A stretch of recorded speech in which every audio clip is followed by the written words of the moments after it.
What we're going to talk today about in this challenge report, there are three top challenges that came out of asking the question about what are the top two challenges to creating long term sustainable growth. Here's the number one challenge. It was very surprising to me: internal alignment. We love to talk about things that affect us from the outside, the competition, the market, COVID, our competition. But over 70% of C suite executives said that internal alignment was their greatest challenge to creating long term sustainable growth.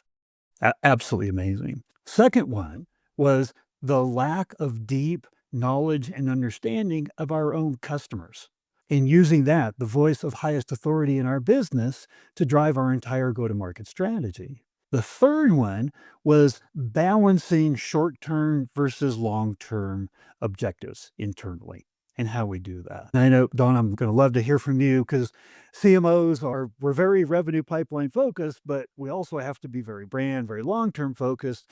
Yet as a CRO, you usually have a quota over your head on a regular basis. So it's an interesting dilemma there. But there was a fourth challenge that we're calling the hidden challenge that wasn't mentioned by almost any of the C-suite executives. But when we talked to them about it, everyone agreed this is one of the absolute top. And it's about the trust crisis that we're in this country, actually all over the world. If you looked at like the most recent LinkedIn Edelman report, trust has been going down for decades in Europe, even worse in the United States. And we're going to talk a lot more about that because there's some interesting facts that came out of that Edelman study. But the title overall, so we're going to end on trust, is how to keep the trust crisis from killing our pipeline.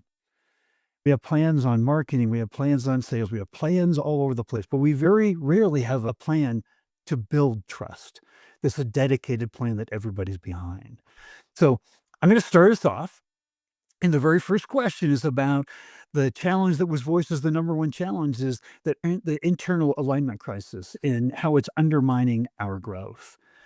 And Jamie, I'd love to get maybe your thought on this just to start out with and to kick us off here. Sure. I was not surprised at all by the research on this, mostly because, first off, I've seen it time and time again in different organizations. I think the misalignment largely stems from the how on driving execution against priorities. I think it's easier to land on what are the imperatives for the business.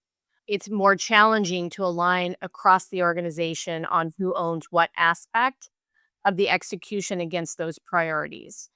Even though you might have functional areas, we intellectually know what or fundamentally know what customer success does or marketing or sales. But the reality is there's a lot of dependencies and common threads throughout. And you have to have clarity on who owns what, especially related to go to market.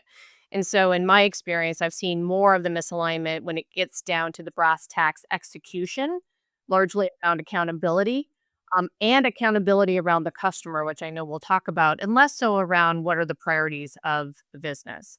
So if you don't have super clear alignment and around who is expected to drive and who is a participant, a lot of the times you walk out of the room thinking you have alignment and then progress isn't made. How many times have we all been in meetings? We've all been in agreement of what we need to do, and then you get together for the next meeting, and half of it hasn't even been started. And 3 months later, it's the same thing. A really important insight there because even if we do get agreement, that doesn't mean that we're moving forward. So that's a really important point. Dawn, I know you have plenty to say on this subject as well. Well, I'll start with I am in 100% alignment with Jamie, and that it didn't surprise me at all to hear that. And I do think people sort of intellectually agree on things. They might be aligned, at least they know the goal, but sometimes it's hard to remember how my work specifically contributes to the goal. And I've seen a lot of times, I've actually seen a number of studies about how much we spend time firefighting internal things. So I've seen anything from a day a week to 3 days a week. Basically, 20 to 65% of your time is spent firefighting internal things.